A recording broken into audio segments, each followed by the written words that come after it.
Welcome to a show about the American worker. There are 90 million of us, you know, and our stories are not getting told on television. I'm Bob Prosky, and I've been a union man most of my life, but I get a little fed up when I see how workers are depicted on television. Laverne and Shirley, Archie, Ed Norton. Funny.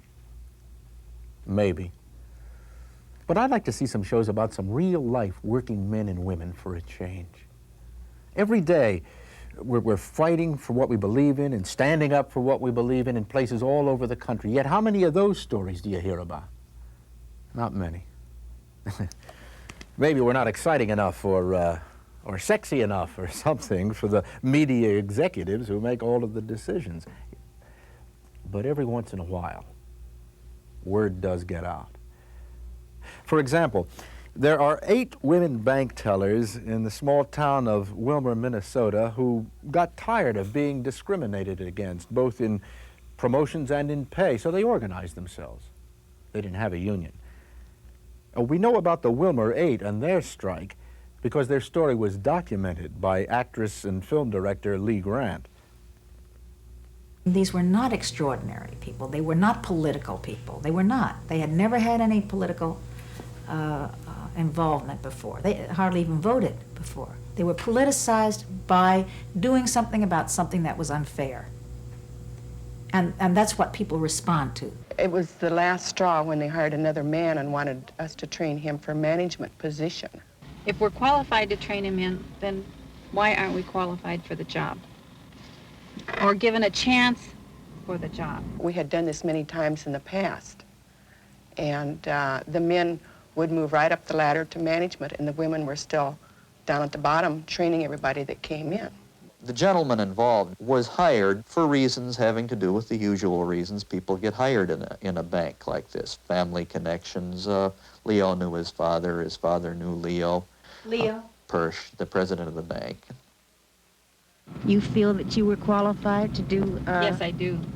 Then we complained. And what happened? We're told we're not all equal, you know. I mean, he flat out told us we are not all equal, you know. The more film that there is on labor, the more film there is on people's struggles, the more understanding that there'll be, because those are just words to most people. To most people, labor is an image, people marching, and there is no sense of what the struggle is, of what people are fighting for. They only see that and understand it when they see what it means in terms of what's on the table. Okay, who is really short this payday? Who is really in trouble? I just don't know what to do. I really don't. If we're gonna each... We split it equally. I'll give up part of mine. I'm not going to ask you to do No, that. I know that, but everything's paid up for me. All I have is my regular bills and what You guys, I can't ask you to do that. I want to. We're in this together. That's right. Everybody knew when we went out that this might happen. You know, that you want to stay in for the duration, and we have to help each other do that. Just take it, because next time it might be me. Thanks a lot. Well, sometime you'll probably be able to do it for someone else, right? You better believe it. If I keep smiling, then that... We're going to make it through this thing, you know. Oh, yeah. One way or another. When the people of the town did see the film, the women had a showing in one of the theaters. It was a kind of revelation to them. And if I felt really good about anything, it was the coming together of the town and the women, with people in the town saying to them, I didn't know what was going on. I'm sorry. Take some money now.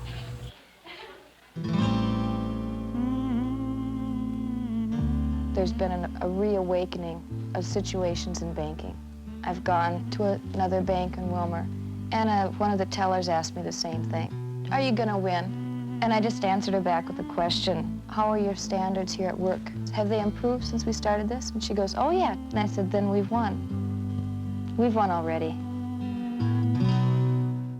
Lee Grant's film is a real exception to what we usually see on TV. Just how much of an exception was made crystal clear in a survey of network TV done by the Machinists and 2 other unions. 2,000 union members watched over 150 hours of TV over a 4-week period. Bill Wimpesinger is president of the Machinists. TV is the tinseled, mobile world of the affluent for the most part, and it is really divorced quite dramatically from real Main Street America life.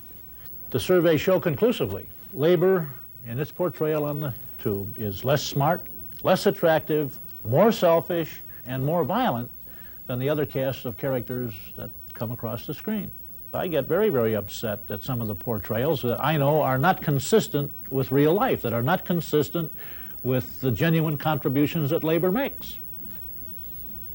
When I see Taxi, and there's a strike, this is last year's monitoring, and a strike is conducted, and as you've got the female shop steward representing the male drivers dealing with the sleazy little foreman who is a negative character to start with, and the price of settling the strike is for her to denigrate herself as a female, denigrate the institution of the union as the shop steward, and denigrate her person by having to agree to a date with the sleazy little fink to settle the strike is, to me, going one step too far. It simply creates a whole series of negatives, none of which are realistic. There is one group of workers that television truly glamorizes: professional football players. Each season, over 1,500 of these men work in a multi-million-dollar industry known as the National Football League. They do have a union. It's called the National Football League Players Association. They also have 28 men who are called their owners. And last year, those 28 NFL owners made more money off the game and divided it amongst themselves than all 1,500 of the players combined. The union's answer is that the players deserve at least 55% of the gross receipts from the game, but getting that may require the members to put their careers on the line. Now, this spring in Albuquerque, New Mexico, the union held a convention. The main order of business: to find out how much of the membership is ready to take a stand. The largest convention that we ever had prior to this was in 1974. You've heard many of the people talk about the lack of unity. One reason is we had a convention and about 185 players showed up. The total number of players who have arrived here is 537. Congratulations. On the football field, these men are the essence of team play, of strength and determination. But at the bargaining table, they have yet to prove a match for the NFL owners. And as you say, bargaining is give and take.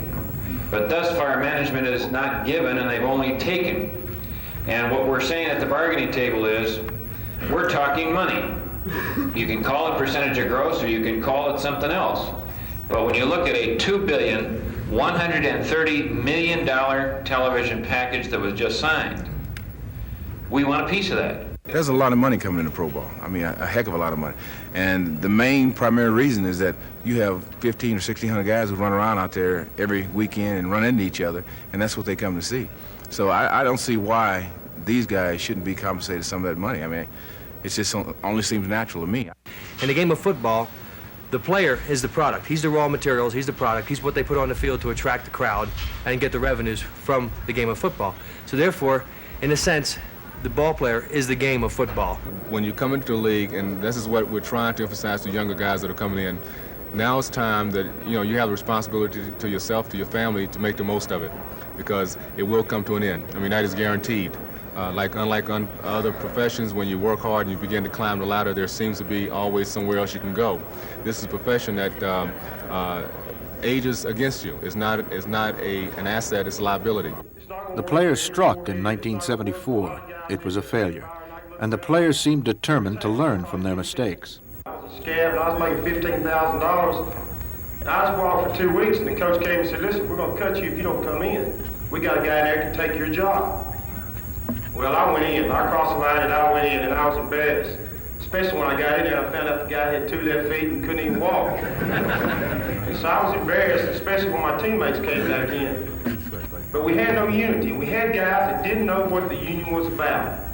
A major difference since 1974, the players are affiliated with the AFL-CIO. They'll hide your legitimate goals and your trade union concerns under an avalanche of innuendo.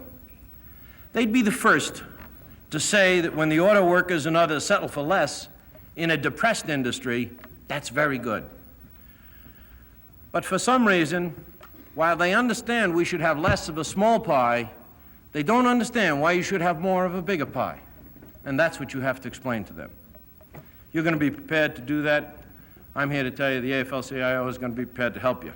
They're dealing with us, it's like the meat on the hook, okay? That's all it is. We're talking about the basic rights as human beings in our society. And within our own industry, we have to understand, with our own industry, as depressed as everything else is, this is an industry that's booming. Seeing that we are the entertainers of this business, we are the producers of this business, we should be the ones that reap some of the rewards. And as much as management's going to put out to the media and whatever, how ridiculous and how greedy and whatever, if the whole picture is looked at, we'll see who is ridiculous and greedy about this whole matter of the league. The owners have no risk whatsoever. They're guaranteed over $16 million every year in television contract. They're guaranteed over $5 million or so in ticket sales before opening kickoff. Then they have all of their other concessions and franchises that are guaranteed before it starts. The average owner is guaranteed approximately $25 million before any football player puts his foot on that field.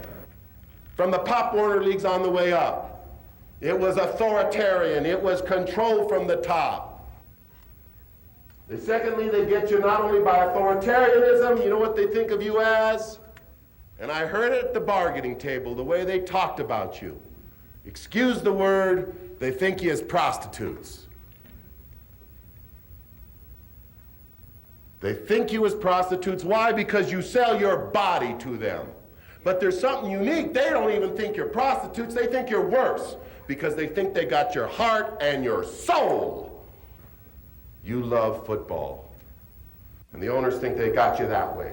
I don't play football per se for the money. I play football because I love to do it. And I think really the love for the game has really overshadowed anything in terms of money. I don't think there's enough money to pay me some of the pain and some of the injuries that I've went through. I've played, I've had broken legs, I've had cracked ribs, I've played on them. I came home and cried when my wife had to help me out. But see, nobody knows those things. Everybody just sees Sunday afternoon and say, well, he just plays 6 months out of the year and he goes out on Sunday afternoon and has a good time. But it's a lot of work, and it's a lot of hours put into it, and I spent 10 years of my life doing it, and that means something to me. At their convention, the players united behind the demand for a percentage of the gross. 55% of all of the money that football generates from ticket sales, TV rights, and all of the rest. And they want to decide among themselves how to divide up their share. The question now is whether they're going to stay united as the pressures mount on them to back down. So it's time to put it all on the table now. It's almost like the fourth quarter when you're 1 foot from the goal line. And he says nut cutting time then. You can't pull a wool on nobody's eyes. It's right there before you. Percentage of the gross before us now, the majority of our people have said that's the route we're going to take. Damn it, let's find out how to implement that program and try to get our other ball players to support it. If you don't feel that way about it, it's time for you to hit the door. I made my commitment for 55% of the gross. That's what I'm going to support. That's what I hope you support. Thank you for your time.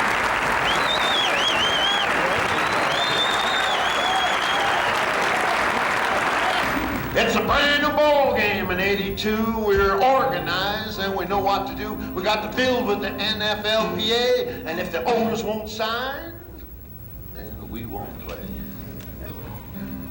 Because without the players, there ain't no game. I said without the players, there ain't no game. Now let me hear you. Hey, without the players, 1, 2, there ain't no game. I said without the players, there ain't no game. Now you gotta clap when I say 1, 2. Without the players, there ain't no game. You got it. Without the players, there ain't no game. I said without the players, there ain't no game. I mean without the players, there ain't no game. Without the players, there ain't no game. And without the players, there ain't no game. Without the players, there ain't no game. Without the players, there ain't no game.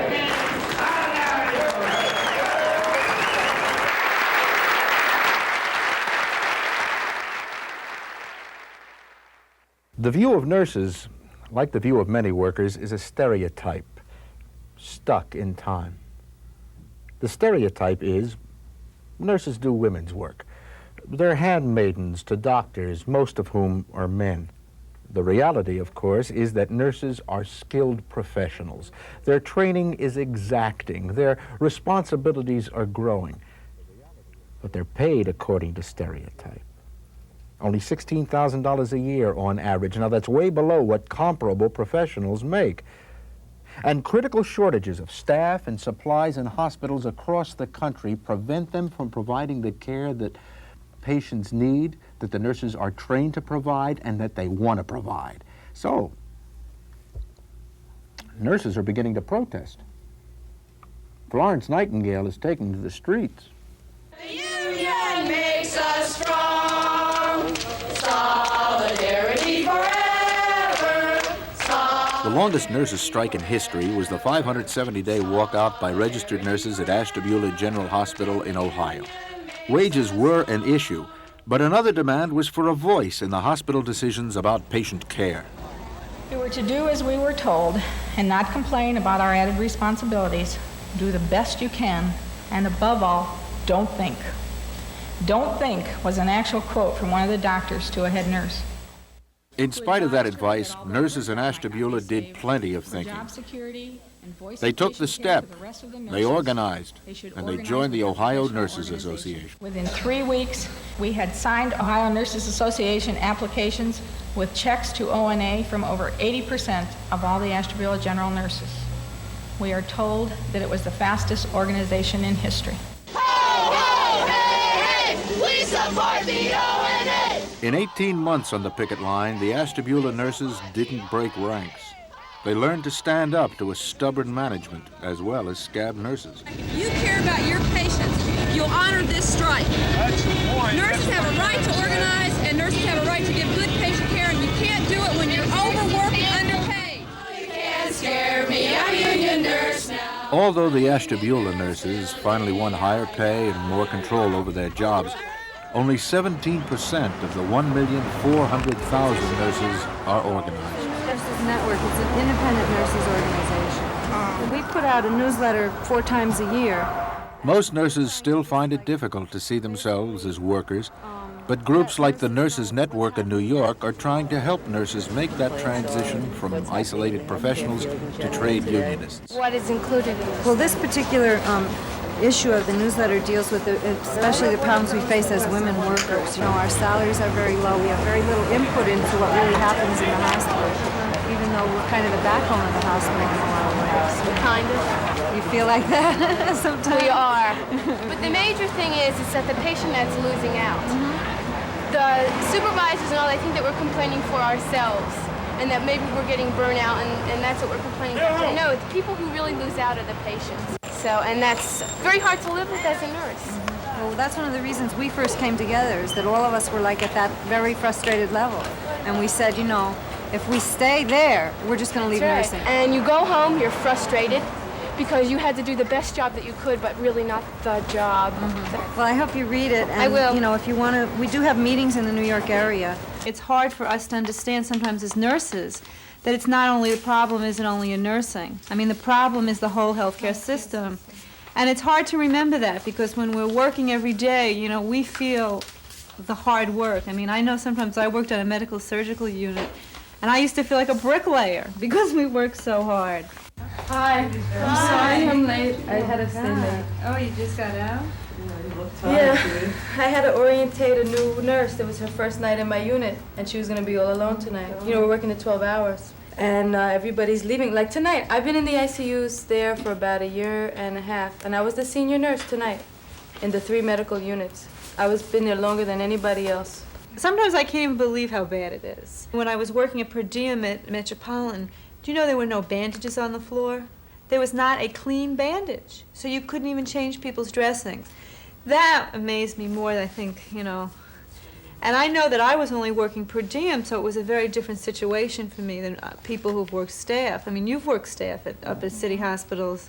You know, we had to share our blankets. Like, we end up having 6 OR patients, and they lose a lot of blood, and after you lose a lot of blood, you get cold.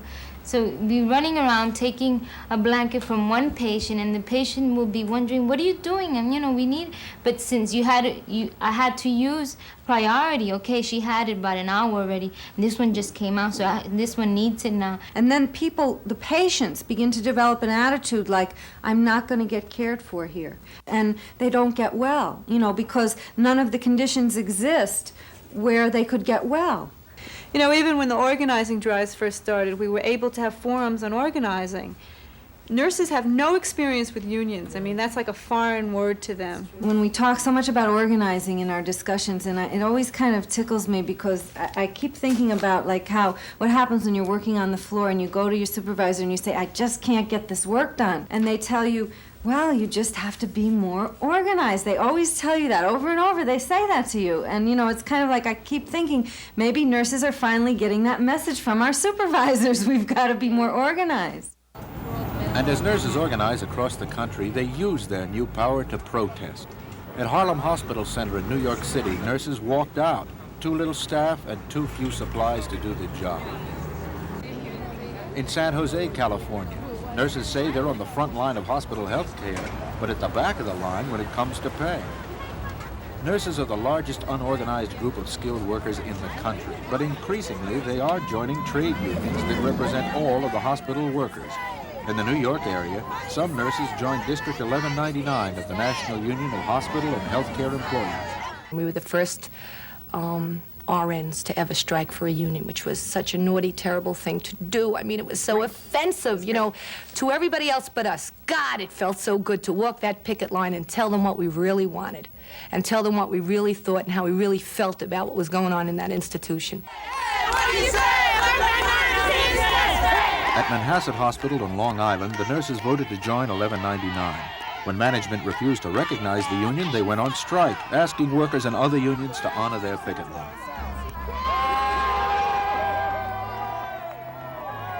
The decision was made by these nurses to go out on strike in order to obtain a contract.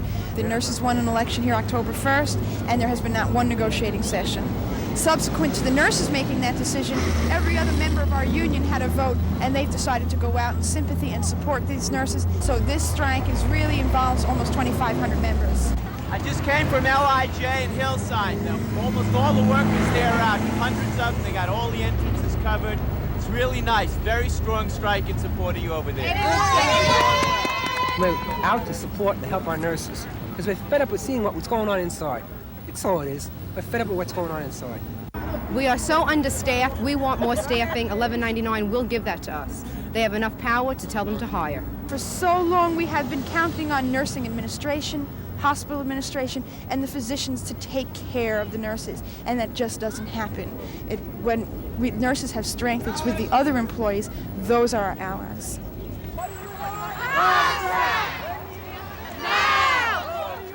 Difficult when you're caught in that bind between being a professional and being a worker. But the reality is, the bottom line is this: unless you are in business for yourself, and most nurses, unless they're doing private duty, are not. If you're working for a hospital, you're a worker. The nurses of Harlem not only have a lot in common with the nurses of Ashtabula, they also have something in common with the bank tellers of Willmar and football players across the country, too. They're all banding together, joining or forming unions for the first time. They're doing what workers have been doing for the last century. They're finding some strength for themselves in numbers. They've learned that they can fight all they want to as individuals, but if they don't help each other by walking out together when management won't offer a fair deal, or by respecting picket lines, by scraping up money for food during a strike, or just by giving their fellow workers plain old moral support, if they don't do those things, then no amount of individual bravery is going to get them very far. And that's true whether the struggle is with the Citizens National Bank of Willmar, or the owners of the football teams, or the President of the United States. This kind of workers' solidarity sometimes takes a while to make itself known, but where it is strong, the impact is unmistakable. It sends a clear message when it counts. Tom Donahue, AFL-CIO Secretary-Treasurer, says that very thing happened last September. The labor movement was, in those months, the only organized voice in America saying the Reagan policies are wrong, they aren't going to work, they have to be changed, people are going to suffer from them. We were literally, I think, a voice crying in the wilderness, and the Reagan administration kept telling people we were. They kept saying, well, those people don't speak for their members, why should we listen to them, and so forth. What Solidarity Day proved, if it ever can be proved to an opponent's satisfaction, what it proved was that we did speak for our people. That 400,000, 500,000 people turned out on that day to support the views that we were expressing.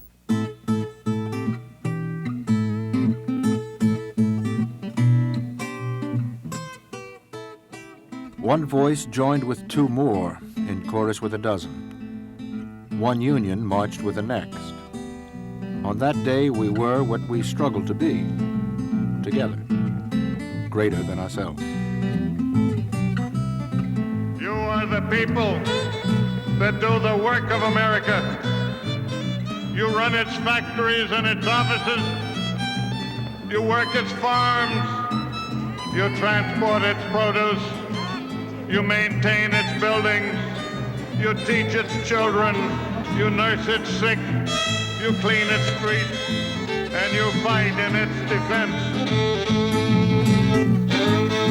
We have come too far, struggled too long, and have too much left to do to allow all that we have achieved for the good of all to be swept away without a fight.